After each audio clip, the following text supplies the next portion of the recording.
So just a brief agenda of what we'll be covering today. I'm going to go over first some of our heritage. As I told you already, we've been doing this for a while.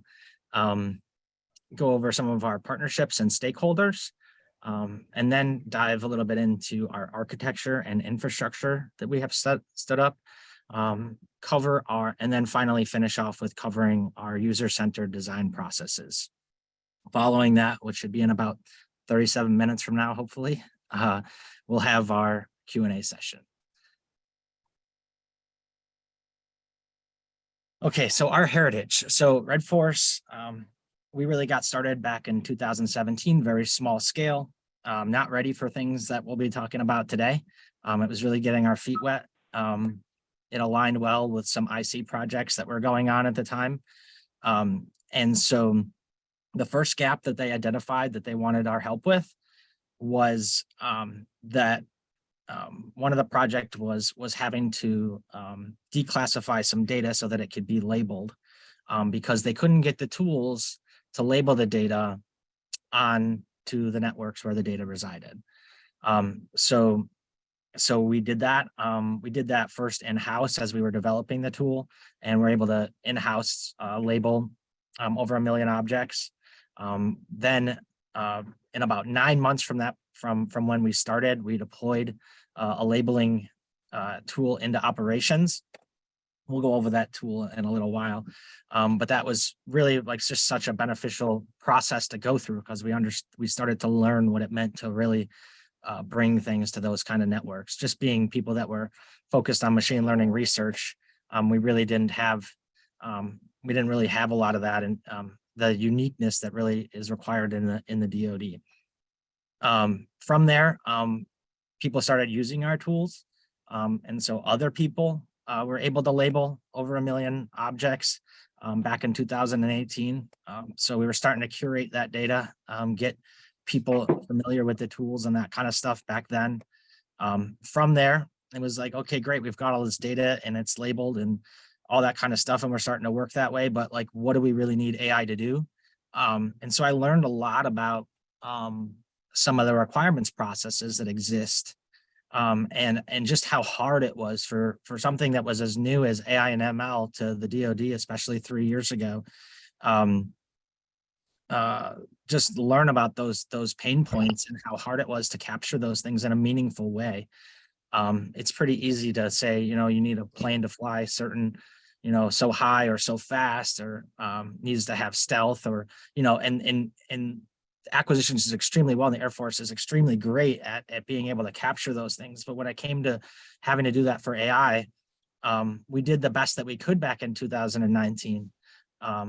But we learned so much from that process, and part of that process is now encapsulated in one of our applications to make it much more user-centric, which is great.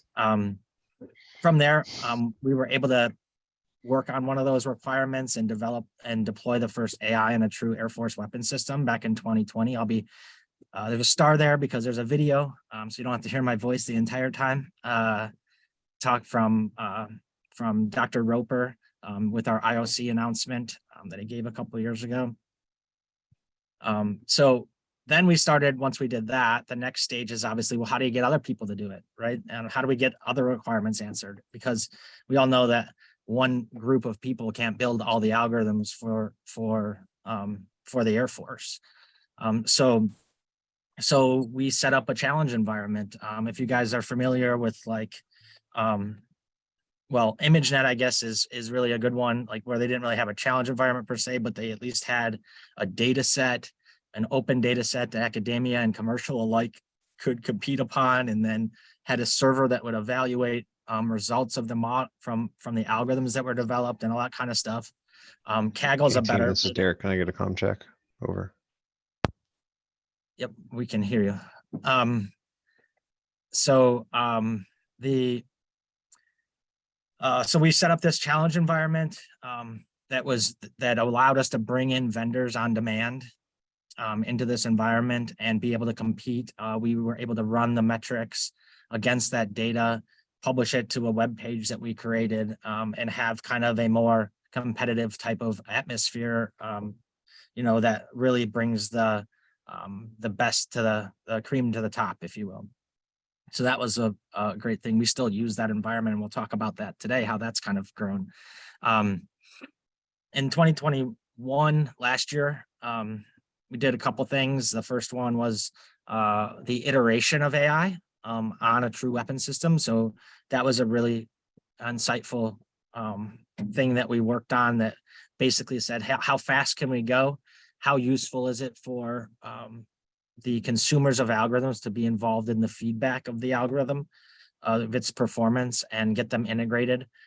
So then retrain the algorithms and update them.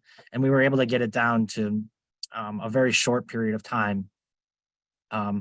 So under a month, which is definitely a first.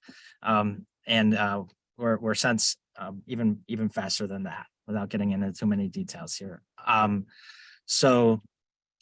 Then we also were supporting the ABMS program directly. So the Air Force program focused on JADC2. So from there, what they really enabled us to do is to get our tools off of just doing what we did for a weapon system and enable everybody else to take advantage of those investments, including obviously for ABMS. So we got multiple certificates to field. We were already part of a continuous ATO because we were part of what's called Platform 1. I can't give you all the details, but I'll go into a little detail on what Platform 1 is in case nobody knows or people don't know, which I'm sure there's plenty, and that's okay. In a little while, I'll go through that. And then we were able to get our applications all hosted up onto DoD networks for us to really be processing and focused on solving problems and tied to real operational data. So we did that in January of this year. So going on almost a year of being in production, and that's really been great.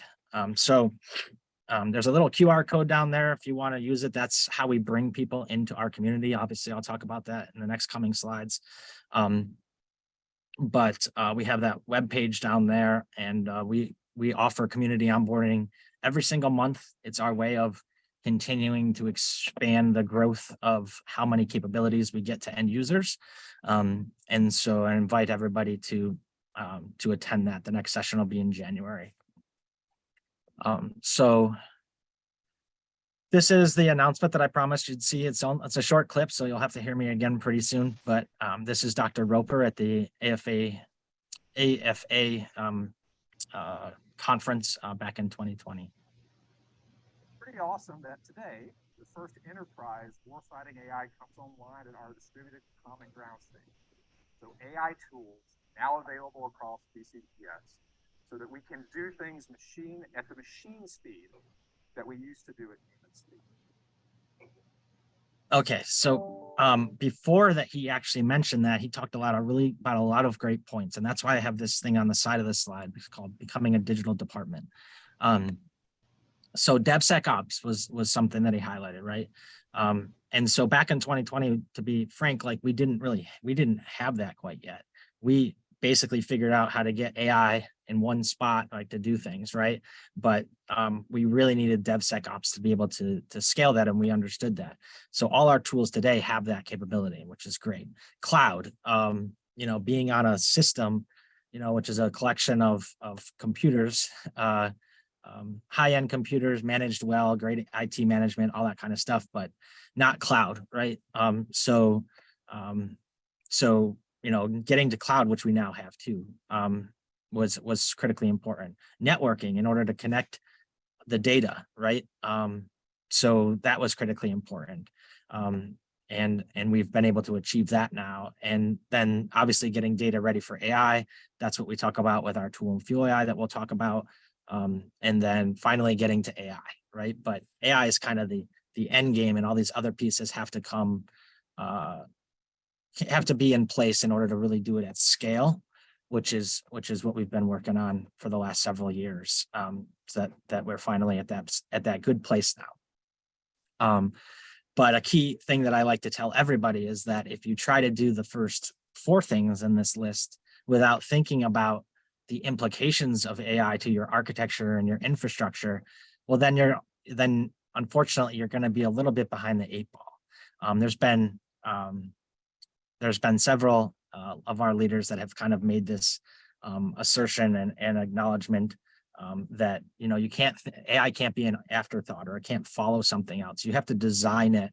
You need to be designing what it is that you're building with AI in mind, or you're never going to get there. So that was what was really fortunate, I'd say, like with what we were doing with integrating in the beginning, is that they included us several years before they actually needed to get to real AI capability impacting users. So that's just a critical thing. Sometimes we'll hear customers say, well, we want to focus on getting DevSecOps right, or we need to get to the cloud first, and then we'll talk about AI. But the point is that if you do some of those things without understanding those those nuances that you really need in your architecture and infrastructure for AI, then it's really hard to bolt it on later. So now I'm going to jump into some of our partnerships and stakeholders. So first and foremost, obviously I'm here. So DAF CDAO has been a tremendous partner of ours. They've elected one of the capabilities that we have as the AI marketplace for the Air Force to insert its AI algorithms into. So we'll go over that a little bit today. And like I said, redForce onboarding is always here for you to help and learn more. Other partnerships, we've got great partnership with HEF A2. We're part of their digital architecture. We're their analytics layer in their digital architecture, which is meant to be encompassing across HEF Intel. Air Combat Command has enabled us since our beginning. So they've recently stood up something called the AAA, or Augmentation, Automation and AI Working Group. That's been fantastic to work with. We're leveraging that and able to really get to the assessments of capabilities and things like that much quicker than we could before. And so that's just one example of how we're able to get to help other people helping us get to end users quicker. And then obviously our work with what we're doing with Air Force DCGS directly. And so we're part of a value stream that informs like what we need to do on that infrastructure, on those infrastructure lines of effort. But the core thing about this whole group, I'd say in general, is just how DAF and CDAO is helping us align and have this shared vision that's aligned to DoD and Air Force AI strategy, right? So recently, the Responsible AI Principles implementation came out. And so being AI ready by 2025 in terms of infrastructure and process, and then AI competitive by 2027 in terms of really having AI capability at scale. Think of it as like what you can get on your iPhone, or any of your day-to-day interactions, with AI, like having that really be within the Air Force and all of our operations by 2027. So just wanted to highlight some of that during this. So now I want to tie into some of our architecture and infrastructure. So we leverage Platform One we have for the last 2 years. We are on something called Platform One Party Bus.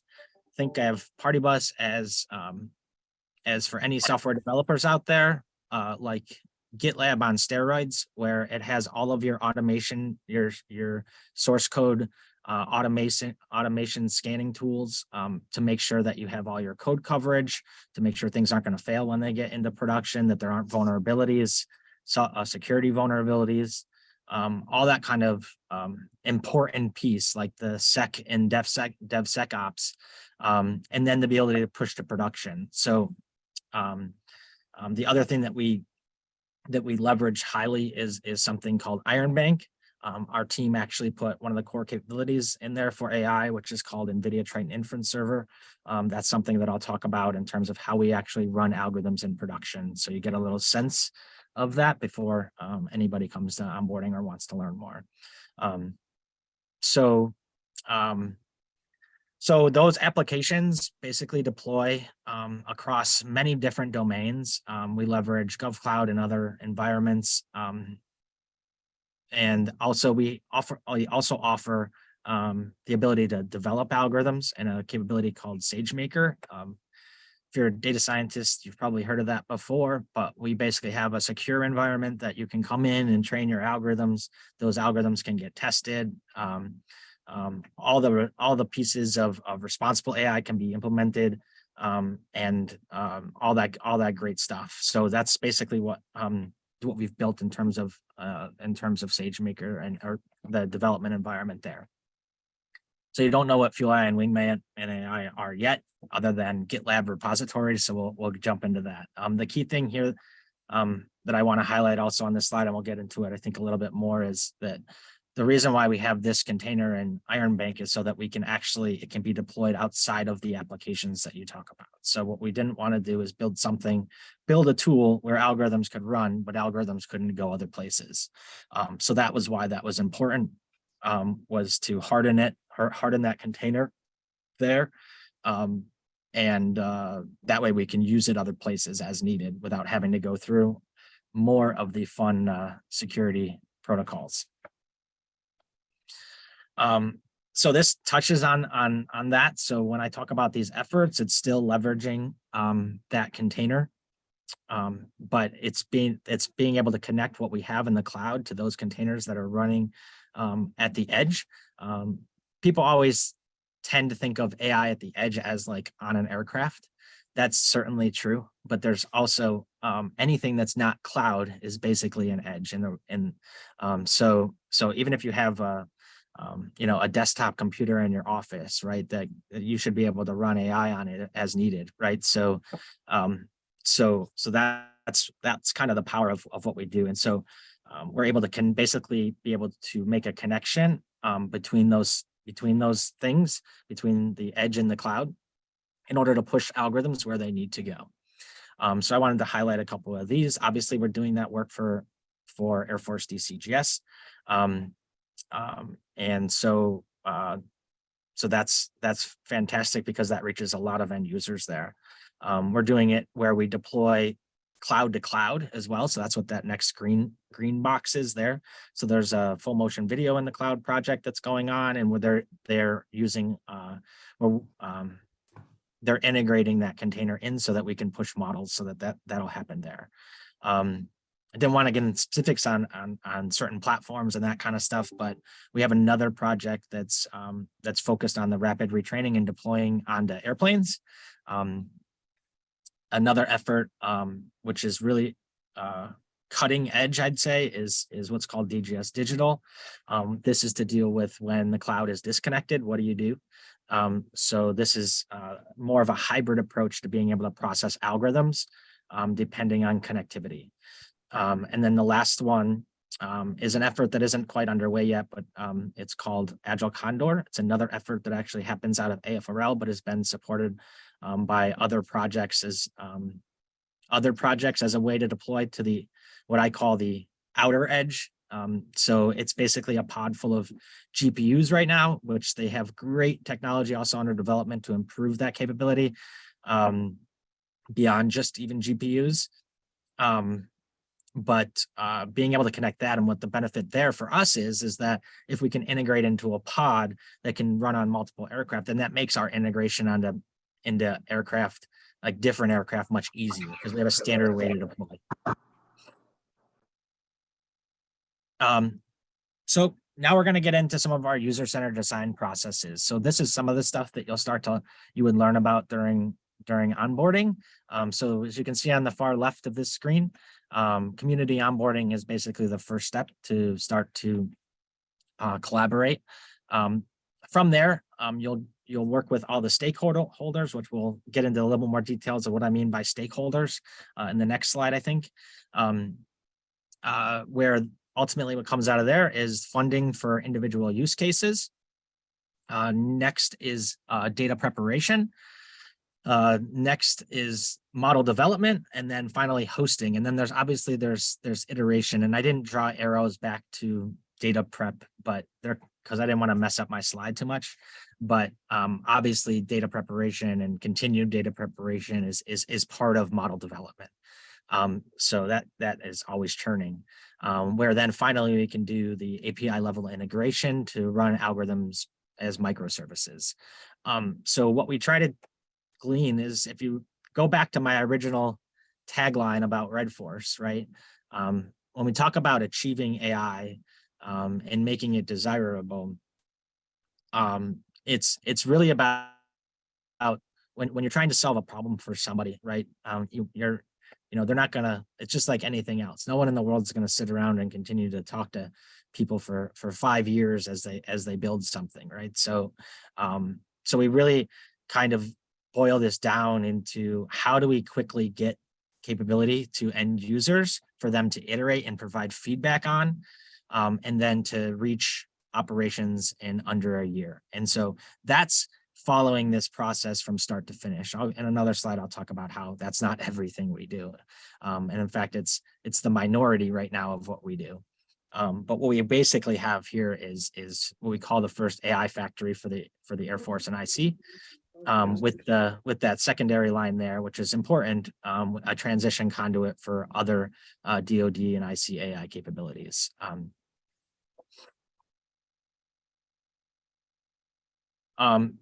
So community monthly onboarding. The first session we teach you about is about problem identification. It's super important to understand what problem it is that you're solving and for whom. So we teach about that. We show you how in Wingman that you can do that.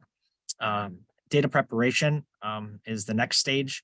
So this is basically following standard commercial data science processes, right? Or just data science processes in general. Next, the next session is teaching about model development.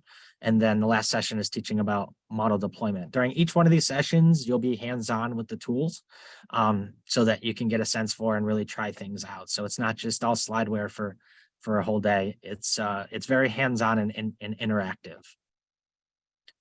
So model deployment goes back again to Wingman AI, which we'll get into, which runs on that picture on the right part there, which is NVIDIA Triton Inference Server. But the key thing is that you're not really done, obviously, after you learn how to use our stuff, right? Our job is to ensure that your journey is successful after onboarding. So you are basically set up on our redForce Mattermost on an unclassified but CUI network, so that we can continue to collaborate and ensure that you're getting what you need from us. So proof in the pudding is who's coming and what's happening. So this is the redForce community after only 1 year. Last month marked the 1 year mark. And there's actually a couple more companies that I haven't gotten into this slide just yet from November. So it's actually a couple more. Anything that's red is basically means we have active projects going on with people that have come through redForce onboarding. So it's quite a list already, but it continues to grow. We're certainly far from capacity. Everything that we've done and everything we've learned over the years has taught us how to scale. And so we're ready for even more. But the main highlight here is that we're connected across so many different government organizations now, and then so many innovative companies that are just helping us get after solving problems that it's been really fortunate, right, to be a part of it. So let's get into Wingman AI, which I've already announced earlier is the DAF CDAO's AI marketplace. So Wingman AI is basically designed to look like things that people know. So in this case, it kind of has the feel or look of Netflix in terms of users being able to come in and try algorithms and that kind of stuff. And then it has feedback mechanisms like Amazon.com. So we all go into Amazon.com. We all know how to provide a review. We all know what a star rating is and all that goodness. So we tried to simplify that UI UX component of how we actually run algorithms. So developers get to add their own videos, their own marketing material about their products, all that kind of stuff is what we kind of enable them to do to reach the widest audience of end users. So the main thing is that a lot of times we see a lot of awesome algorithm work that is focused on a particular group of users, but there's so many other users out there that maybe that those development teams don't know about that could also leverage that capability. So we make that discovery process as simple as possible. So those users are able to provide feedback, which is super important. Obviously, that's qualitative feedback. Quantitative feedback is captured more in our T&E portions in SageMaker, but qualitative feedback is just as important. We were having a discussion this morning about statistical significance in data sets and how hard that can be sometimes. Super important, but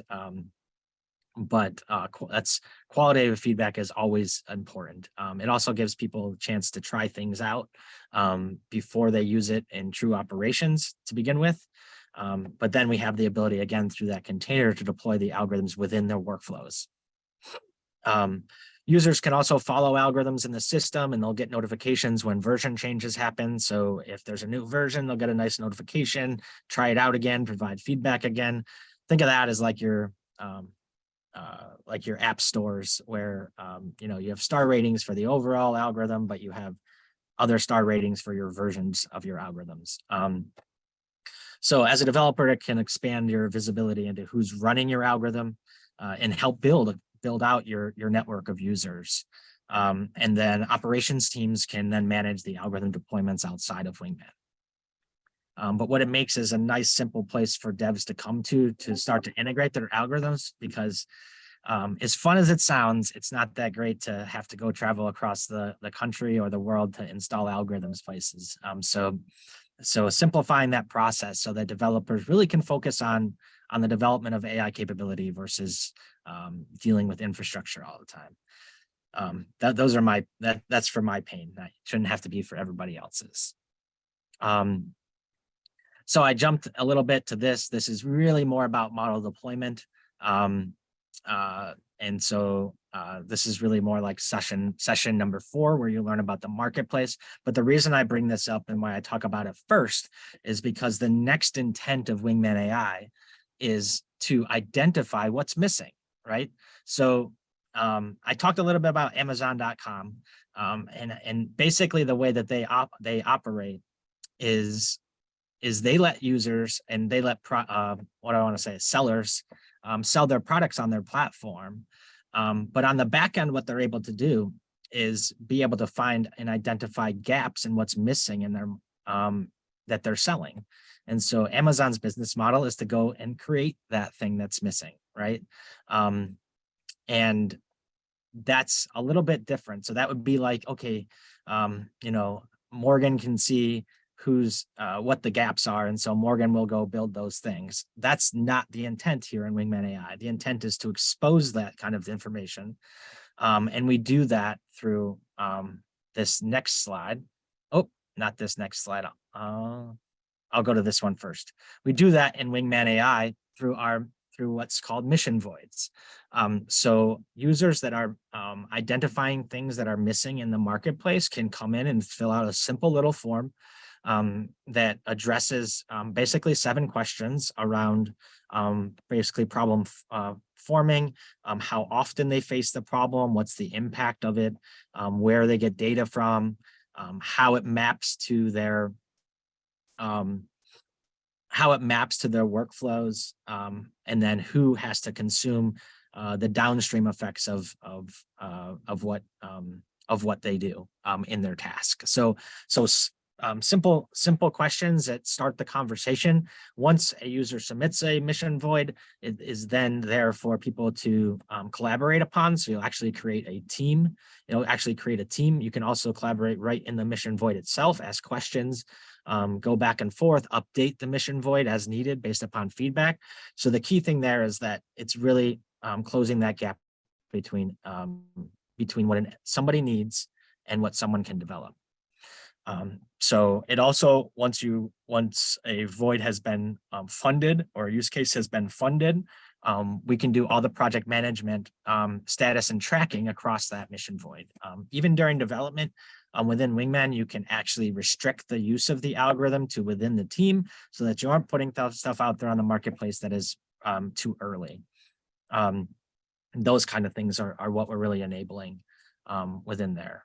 So I'm going to go back a couple of slides now. So in terms of actual AI integration, there's really three things here. So there's NVIDIA Triton compliant models, which is our preferred method to integrate. We basically say that we can do the integration of those models in days. You can kind of Google yourself. It's an open source product that obviously we hardened and put in Iron Bank, but built by NVIDIA. But it supports all major frameworks and even supports just running Python code.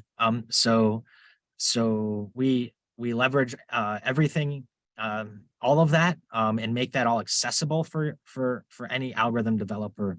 And then we have the ability again to be able to deploy that outside of Wingman. The second one is to bring your own container. So this is if you go ahead and harden something in Iron Bank that maybe containerizes your algorithm, and then we can pull it into Wingman AI and speak to it. So in order to speak to it, you have to talk the API that we leverage, which we get into a lot on during redForce. So I won't bore you with it, but it's a very standard inference API that we leverage for that. The last case, which is the hardest case, so to be clear, so that process, that integration for us takes weeks for if you bring your own container. So we can do that in weeks, so less than a month. And then the last one is if you bring your own container and your own API. So this, in other words, means that Wingman would not be able to talk to it yet. So it requires development time on Wingman AI. So our general integration time, if you bring your own container and have your own API, is a couple months. So those are the kind of the three ways that you can integrate AI capability into Wingman and start to get feedback from end users or iterate or whatever it is that you need. So just in the bottom left there, I want to be clear, like, I talked about our perfect process and, all that great stuff, right? But the truth is that there's been so much fantastic AI work going on across the department for so many years that 75% of our effort is literally integration of existing capability. So people that are having a hard time integrating get integrated into and actually like get into operations, right? But they've got great capability and that kind of stuff. So that's what 75% of our effort is. We've mastered how to do all that stuff. So we're really great at that. And then about 25% of our efforts are starting from fresh. So these are gaps that were identified and that we go and get funding for, and then fund those use cases following a kind of the redForce process. So hopefully that's helpful. I did want to talk about the community personas. Yes, data scientists are critically important, but there's obviously, I'm a data scientist by heart as well. Yes, we are all important, but at the same time, there's so many other people that need to get involved to make all of this important or impactful. So number one is obviously your end users. So we group the machine learning developers or the data scientists and the end users literally in the same persona. The reason we do that is because we want to create that zero distance relationship between them. So I think that's very unique to what we can offer. And basically the way we did that is by grouping it by domain specialists, because those end users are domain specialists in the work that they do, and machine learning developers are specialists in their domain and what they do. So that's why we did it like that. The mission void authority, think of those as folks that control requirements and that kind of information, those kind of important documentation that has to occur before we can actually integrate and get real money to support these use cases. So we streamline this process, right? So basically think of them as people that can go through and look at the mission voids and then turn them into real requirements as needed. I say as needed because the fact of the matter is that, again, we're integrating like 75% of the time right now. So there might be things out there that address somebody's need that don't necessarily require new development, but rather integration of something that somebody else already has developed. And so that's a critical thing. So these people are generally really, really aware of what's going on as related to their mission sets. And so having them in there and in this process is critically important. On the bottom right is basically our acquisitions category. We call them capability founders. And they're involved in the typical programming, planning, budgeting, execution, and monitoring of redForce projects. They provide us a lot of feedback on how we track statuses of projects and that kind of stuff to make it super simple. What's really powerful also from redForce perspective is that we simplify that process for them. I think in general, because machine learning is pretty new to the department, that every machine learning project looks really unique, and it's hard to be able to manage a lot of unique things by nature, right? So by streamlining that process for them, teaching and showing them how different various stages of machine learning development tie into acquisitions, makes it really simple for them to scale. And so, when we look at the funding and that kind of stuff for machine learning, what we hope is that, we can exponentially scale the amount of money that we can spend on this critically important technology in the department, because we're streamlining that ability to do acquisitions of the capabilities. And lastly, but certainly not least, is what we call our support enablers. This is anybody that's bringing tools. You'll meet all these folks during onboarding. They'll be there to teach you. They'll be there to help you leverage what we bring. If you need new features and anything, that's, you just tell them and it gets put in their backlogs and they are off and running. And because we have that full DevSecOps pipeline, you don't have to worry about like the timelines that it takes us to build stuff anymore, because we can do it super quick. So when you need new things, they get done quickly. And they are also in charge of making sure that we can, make the connections to remote sites so that algorithms can deploy there, all that kind of AI/ML infrastructure pieces to make everything make sure everything is timely and scalable. That's what we want to do, is have that path to production. Okay, cool. So I've talked a lot about data preparation already. I wanted to give you just one slide overview on Fuel AI. As I went, on my heritage slide, we talked about, back in, I think, 2017 is when we really started Fuel AI. It's been developed that long at this point.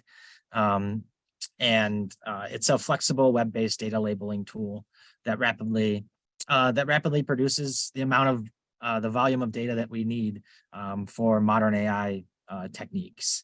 And so it's very intuitive. It's been used a lot of users, a lot of different projects. This tool is government owned. And so we're able to do quite a lot with it being there. So the use of the tool is free. Obviously, if you need to have the labeling capability or the labeling itself be done and you don't want to do that, right? Like that would be obviously a fee because there's labor involved there. But other than that, it's a completely government-owned tool. I do want to highlight that while this is our capability in redForce today, we are partnering and have partnered with commercial companies that also have fantastic labeling capabilities, because we know that there's probably not one tool that can handle labeling all data that needs to happen across the department. Just the size of that team would have to be gigantic, right? So so we can do things, you know, and we are doing things like adding new features to the tool on a weekly basis. But at the same time, we're bringing in those commercial partners that have also done this at scale in the commercial sector, and bringing them to bear for our use cases and that kind of thing. But the main thing I would say, another big factor, was the ability for the government to then be able to share that data out, right? So we have this repository of places where no matter what tool you use, you can upload your data and share your data, even in your labeled data via Fuel AI. That really gets after the DoD data sharing strategy, and making sure that we're able to accomplish that. It's critically important. I promise you that it's not a cheap endeavor to label data, and no one should have to do it twice if it already exists. That's just bad acquisitions, like 101, if that has to happen. So we make sure that we have that place to ensure that the government really can share that data with vendors that need access to it on demand. And that's a critically important thing to really solving a lot of AI problems. One other piece I'll highlight before we get on here, off of here, is you can also customize. Customize your workflows and how you want to label data, and you can also add quality control into this method. So a lot of times, what we do in our use cases is we incorporate some of your end users into the data validation stages within Fuel AI.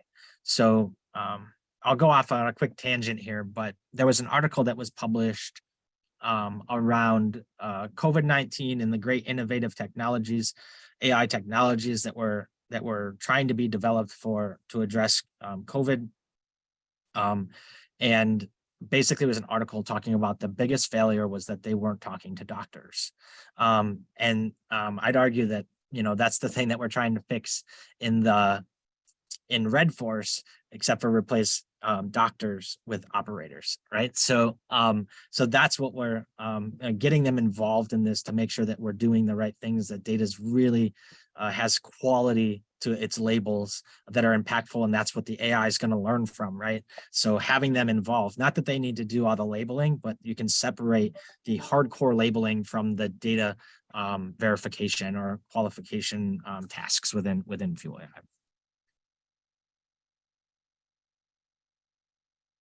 The next piece I'll talk about is an Amazon product. It's, you know, and so everything I talked about besides that is, you know, completely government owned. But the reason why SageMaker is okay, you know, people always worry about locking into certain things, is that SageMaker is really just access to GPUs and the frameworks that your data scientists already use.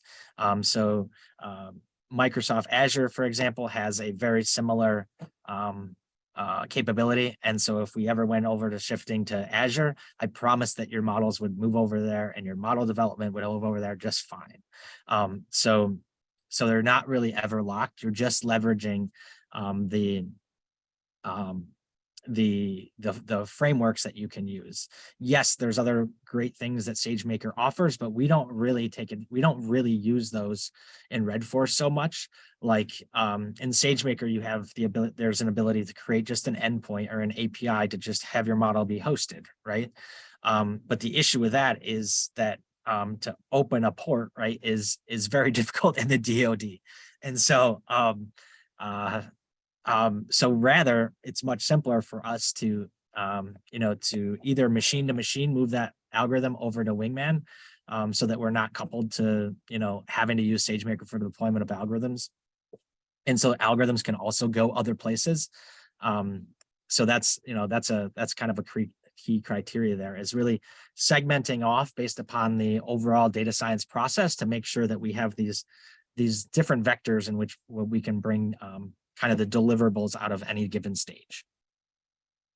But it is super powerful. Many companies use SageMaker versus building their own training environment. It definitely simplifies that process. It always stays up to date, so we don't ever have to worry about it. New frameworks come out with new versions.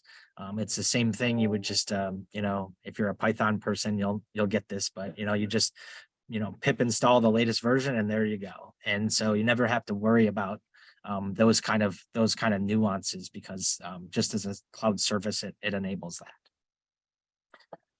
So this is also the environment where we can also segment out the vendors from our T&E processes. So when a vendor gets done, we have management accounts that can take those algorithms, run them against T&E metrics, and then post them like a leaderboard, like I talked about before. But now we're just doing it at a use case by use cases, as opposed to setting up a grand challenge, if you will. They also leverage Jupyter notebooks, which many of your data scientists probably use already, or you use if you are a data scientist already. So it's super, super intuitive, and tools that are open source that just make it easier via this service.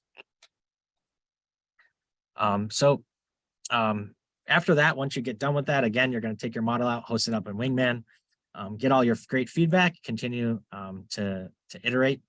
And that's pretty much all it is. So just a quick summary. redForce is the first AI factory for the Air Force and IC. The reason I talk to it, I say it like that, is because the DoD's at least gotten decently good at understanding what a software factory is. So we've probably heard of things like Kessel Run before, or Kobayashi Maru, Bespin, Platform One, right? So those kind of factories that enable the delivery of DevSecOps applications are great. But what we need to be really focused on, and what we're really focused on, is the AI component, and how that plays a critical role, and that development cycle plays a role in order to do the same thing, but for AI. We have tools in production across all three levels, and then we have the ability to deploy at the cloud and edge, or at both of AI capabilities. redForce has partnerships with leaders across so many government organizations and agencies, over 30 non-traditional and traditional companies.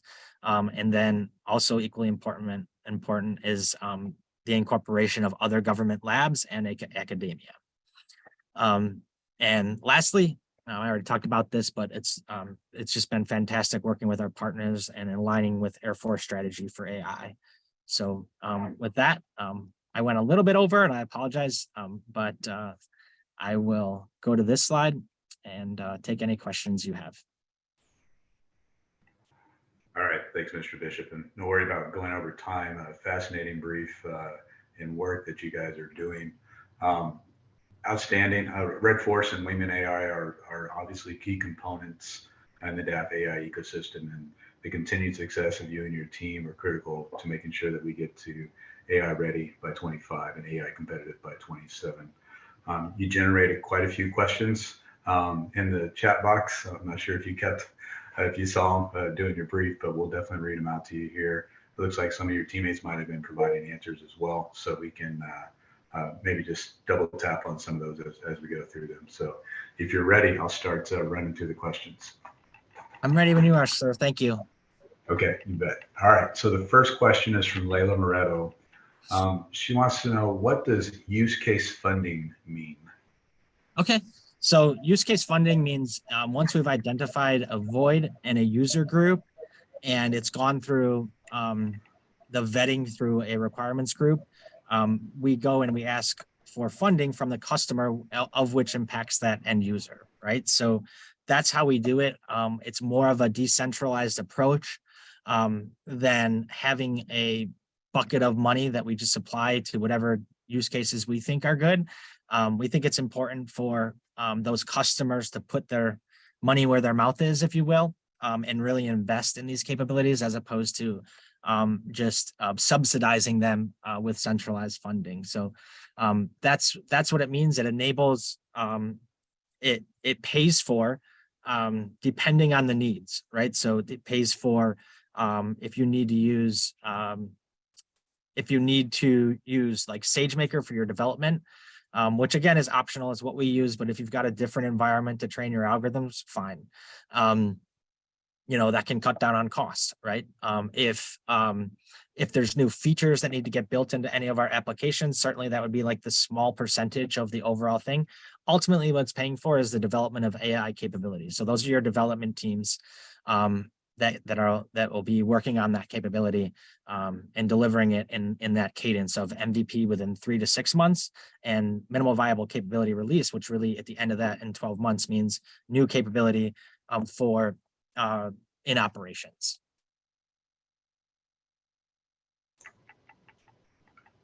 Okay, awesome. All right, so the next question is from Mike. He wants to know, what type of skills do our people really need if they're coming to work with you guys? Okay. So, well, go ahead. Again, there's those 4 personas that we have. So I'm not exactly sure kind of the context around that, but basically you can bring data scientists, you can bring end users, you can bring other folks that are involved in requirements, you can bring other customers. All those folks can come through redForce onboarding, or if there's new tools or capabilities or products, they also come to redForce and we figure out where they fit along that data science process, and like get them basically onboarded and enable them to also support the redForce community. So there's 4 areas, I guess, in which different people fit into those. Okay, all right. The next question is from Wayne, and he wants to know, what is the cost of use cases, or maybe to rephrase that, how do you determine how much a use case will cost from onboarding to deployment?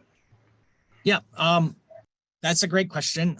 So it's, again, on an individual by individual basis. Our typical use cases run us anywhere from about 200,000 up to 2 million.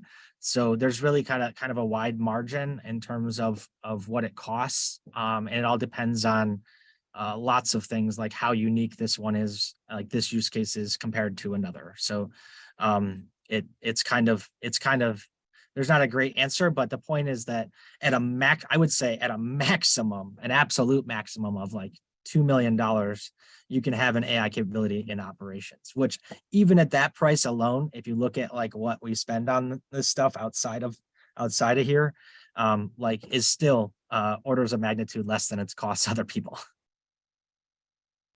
Absolutely, great proposition value. So the next question is from Pat McCartney. He says, what mechanisms are in place to ensure the mission voids that are funded and operationally deployed are aligned and validated with requirements?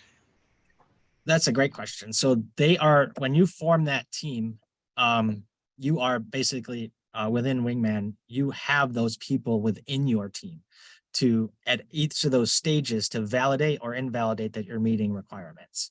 So they play a critical role in that development cycle. And rather than it being non-streamlined, which is the typical way that this happened before us, was that people would build something and then they'd bring somebody a rock to evaluate, does it fit a requirement, right? And then they'd be like, well, I don't know about this capability. And they'd be all this learning process, which would take a long time. And by the time you actually got through with that, there'd be another capability that's better, because this machine learning community and the amazing work that academia and commercial are doing with this technology really was making it irrelevant, right? So by including them in the entire life cycle from the get-go, one of the people that we listed on that slide of people that are in redForce was a test squadron. Having those folks involved, right, is critically important. So they know what they're going to be testing when prior to it actually reaching a weapon system. Instead of that being some kind of a serial process, it's iterative. Yeah, and Pat had a following question, and I think you hit on it. He says, where do the mission void authorities reside organizationally? And that goes back to the organization that's coming to you guys to begin with, right? Correct. It depends as well, right? I mean, a lot of times, like, I don't want to speak in too much generalities, but I would say most oftentimes plans and programs are your shops that are going to be dealing mostly with the requirements. So that's for those of you that aren't in the military, that'd be your A5 shops. Those are your typical requirements folks. And they obviously are working with the other A's as well, but they ultimately normally own the requirements. Okay, the next question is from Harry H. He says, referencing slide 16, can it be used by or shared with international partners, AU, UK, etc.? That's a great question. On the unclassified stuff, I know that we can, because we're in production like an IO4, which should allow that. IO5 is where you get into export controlled and that kind of stuff. So from the unclassified side, for sure, we have not gone through a use case or a place where we've needed to share anything with our partners on the other networks. I think it'd be something that we would certainly be up to doing. We do label our data correctly, if you know what I mean. Indeed. Okay, so the next question is from Todd H. He says, can I get more information on Fuel AI, types of models, performance, specific data types, labels, etc.? Yes. So in that slide, I listed a couple things we can support: text labeling, video labeling, imagery labeling, and audio labeling. So signal labeling. And so those are the 4 modalities that we support right now. Within those, we can do several different things, like just like I'll just take computer vision, for example. We can do image labeling. So we can do classification, we can do event labeling, we can do what else? We can do change detection, we can label change detection data, we can segment objects, we can do bounding boxes, we can do polygons, all that kind of stuff we can do in Fuel AI. It would probably take an in-depth brief to go through like everything. But again, redForce onboarding goes through more of this in detail. Copy. And I think Sean Fee provided some contact information on that as well in the chat window. Great. Okay. The next question is from Matt B. He says, is most of the data on the TS domain? Are you pulling any data sets from Elixir or Vault? Great question. So I love that question because it sets up our collaboration with Air Force CDAO. So we just got some funding to connect to the Big 6 data source, Air Force Big 6 data sources, awesome. Elixir, and the other one you mentioned, I know is on there, but there's 4 others as well. I think we're going to pick a couple and work with them first. And so that's what we're integrating now. What that'll really do is simplify the machine-to-machine processes. So rather than having to, let's say, upload data to Fuel AI to label it, we can do it from an API or machine-to-machine connectivity.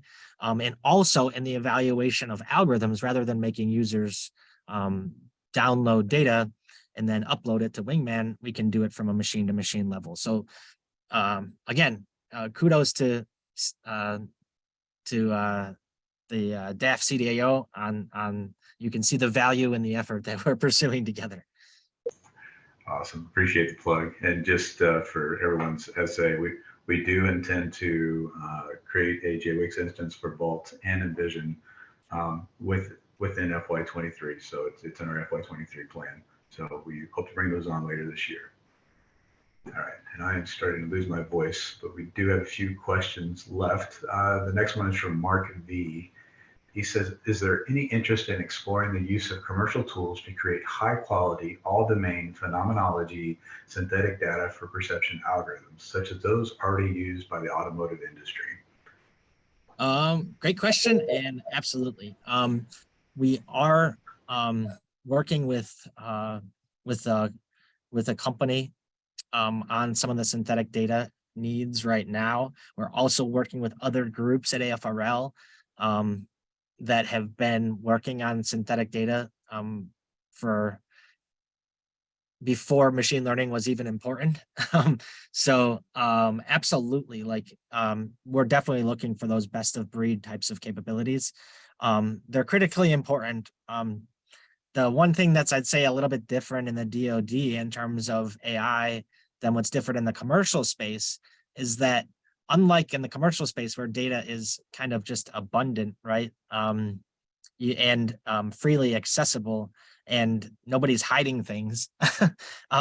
It's exact opposite in the DoD, where like the things that we most care about are the things that you know, our adversaries try to hide the most, right? So even if we're you know, even if we're in peacetime, right? So so the ability to you know, leverage synthetic data for those gaps is super important for sure in our processes. Indeed. Okay, so I'm going to combine question 9 and question 11 from John and Samuel F. Can commercial AI developers be onboarded onto redForce? If I'm with a commercial company and we have a project already existing within the Air Force, how can we bring this project into redForce so that other groups can better see what we are doing? Yeah, great question. And that's again ties back to the slide that I gave about the 3 ways in which we can integrate existing capability into Wingman. So you can bring a model, you know, might take a little engineering on your side because, you know, you didn't know you were going to be deploying into NVIDIA Triton before, but again, sometimes the pros outweigh the cons of having to bring your own container and get that hardened through Iron Bank, you know, and then if you have your own API, we have a way that it takes a little bit of development on our side, but we can support you guys. We can support that way. But that API that we leverage is right now to talk to Triton is the same thing that we would want to use with other containers if possible. But if not possible, then we can develop it. So that's a great thing, and exactly like the kinds of things that we want to continue to integrate, to populate the marketplace, to show everybody what's, you know, to finally be able to showcase all the great work that's been happening, and enable those companies to grow, right? Like, you know, focusing on one use case is a fantastic way, right, to get into the DoD. But how do we scale that out? Is critically important, and that's really what we have to enable these companies that want to come and work with us to be able to do, and that's what we're trying to help with Wingman. That's awesome. Okay, and I think this last question, I didn't see any come in after that, is from John. He says, do you envision most AI ML products listed in Wingman AI to be developed internally or to come from third-party vendors? If you mean internally by like my group and my team, the answer there, I guess, is no, not that way, and more from third-party vendors. But I guess that's what I like the way you phrase the question, because that's why I envision. The main thing is that we're talking about something that's very dynamic and that could go any number of ways, right? And so whoever steps up and continues to, you know, keep integrating algorithms, like that's the beauty of it, I guess, is like the truth is in the pudding, right? So so whoever brings those and is able to bring those capabilities is what will that'll be. So I'm not exactly sure that my vision matters, but you know, but I think that, you know, most likely it's going to be coming from third-party vendors.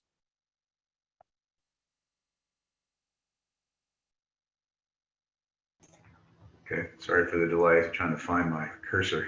Disappeared all of a sudden. Yep. All right. And then actually we did have a late question come in, but it's a good one. What licenses are we expected to maintain? Yeah, good question. Like NVIDIA tools. So NVIDIA products are open source. I'm yet to see, well, I have seen to be clear, I have seen licenses for some things, which we have actually had to use before, for like virtual machines and leveraging GPUs and that kind of stuff. I've been through that process. They're generally pretty cheap. But when we deploy in the cloud, we don't have to pay. We don't use any of those licenses because we're agnostic. Like we don't run on virtual machines. We run in Docker and in Kubernetes for all of our stuff. So there's no licenses for the tools per se.